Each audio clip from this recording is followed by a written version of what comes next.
சௌந்தர்யாக்கு இந்த வீட்ல ஒரு கண்டஸ்டன்ட் ரொம்ப பிடிக்கும் பார்த்தீங்கன்னா, அது முத்துக்குமரனா. முத்துக்குமரன் சாப்பிடும்போதும், மத்தவங்க வரும்போதும், அந்த லிவிங் ஏரியா தவிர மத்த இடத்துல பார்த்தீங்கன்னா, அவர எனக்கு ரொம்பவே பிடிச்சிருக்கு. அப்போ தீபக்கும் சொல்றாரு, "அவன மாதிரி ஒரு டிசிப்ளினான ஒரு பையன பார்த்துருக்கவே முடியாது. வந்ததுலேருந்து நான்வெஜ்ஜ சாப்பிடக்கூடாது. இந்த பிக் பாஸ் வீட்ல ஒரே ஒரு குறிக்கோளோட இருக்கான். தனக்கு என்ன வேணும்னு சொல்லிட்டு அது குறிக்கோளோட இருக்கான்." முக்கியமா சொல்லணும்னா, அவனோட வளர்ப்பு தான் சொல்லணும். அவங்க அப்பா, அம்மா வளர்த்த விதம். அவ்ளோ பிரின்சிபல ஃபாலோ பண்ணிட்டுருக்கான். தனக்கு என்ன வேணும், மத்தவங்க கிட்ட எப்படி பேசணும்னு சொல்லிட்டு, ஒரு நல்ல ஒரு பிளேயராவும் இருக்கான். சௌந்தர்யா சொல்றாங்க, "எனக்கு அவன் இந்த வீட்ல பிளேயரா தான் பிடிக்கல, அவனோட கேமு. மத்த இடத்துல எல்லா இடத்துலயுமே எனக்கு முத்துக்குமரன ரொம்பவே பிடிக்கும். ஒவ்வொருத்தர் வீட்ல வரும்போதும், அவன் பேசுற விதமும், அவன் ரசிக்கிற விதமே எனக்கு அவ்ளோ சந்தோஷமா இருக்கு." அவனோட முகத்துல எங்கேயுமே பொய் இல்ல. எல்லா இடத்துலயும் உண்ம தான் இருக்கு. ஸோ, அதனால தான் எனக்கு முத்துக்குமரன இந்த வீட்ல ரொம்பவே பிடிக்கும்.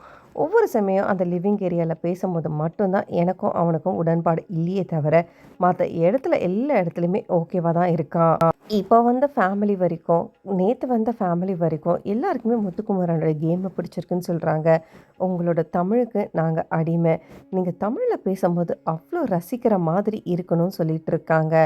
இதெல்லாம் ஓகே தான். ஆனா, இவரு இன்னைக்கு வரைக்கும் இந்த பிக் பாஸ வந்து ரசிச்சு விளையாடிட்டு இருக்காரு. கேம கரெக்ட்டா விளையாடணும். யார் பின்னாடியும் பேசக்கூடாது. பொய்யே பேசக்கூடாது அப்படின்னு சொல்லிட்டு இருக்காராம். சாப்பிடுற சாப்பாடுலேருந்து, கேம்லேருந்து எல்லாருக்குமே 100% குடுக்கணும்னு இருக்காரு. ஒரு சமையல்னு வரும்போது அதுலயுமே ஒரு இன்னோசென்ட்டா இருக்காரு. ஒரு காமெடி சென்ஸ் போடும்போது அதுலயுமே அவரோட உண்மையான கரெக்ட்டான ஒரு பெர்சனா இருக்காருன்றது தான் வீட்டுக்குள்ள இருக்கிற ஒரு பெரிய டாக்கா இருக்கு. எங்க அம்மா சொல்லிக் குடுத்துருக்காங்க. யாரு வீட்டுக்கு வந்தாலுமே ஒரு இனிப்ப குடுத்து தான் வரவேற்கணும். அத தான் நான் ஃபாலோ பண்றேன்னு சொல்லிட்டு, ஜாக்குன்னு கேட்கும்போது சொல்லிட்டு இருந்தாரு. ஸோ யாரு வந்தாலுமே எங்க வீட்டுக்கு வாங்கன்னு சொல்லிட்டு, சாப்பாடு முக்கியமா, அவர் சாப்பிட்றாரோ இல்லையோ, அடுத்தவங்களுக்கு இருக்கணும்னு சொல்லிட்டு அதுவுமே கவனமா இருக்காராம். சௌந்தர்யா பத்தி ஏதாவது சொல்லணும்னாலுமே நேரடியாவும் சொல்லிடுறாருன்னு சொல்லிட்டு சௌந்தர்யா சொல்லிட்டு இருக்காங்க.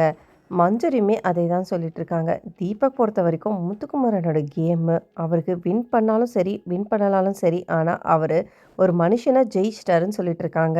இந்த கேம தாண்டி அவருக்கு வேற எதுவுமே கிடையாது. இதுல ஜெயிச்சா போதும்னு சொல்லிட்டு இருக்கிறவர, நீங்க ஜெயிக்க வைக்கணுமா? இல்லையான்றது கமெண்ட் செக்ஷன்ல கமெண்ட் பண்ணிட்டு, பிக் பாஸ் தமிழ் சம்மந்தமான லைவ் அப்டேட்ஸ் பார்க்கறதுக்கு என் சேனல மறக்காம சப்ஸ்கிரைப் பண்ணி சப்போர்ட் பண்ணுங்க. Thanks for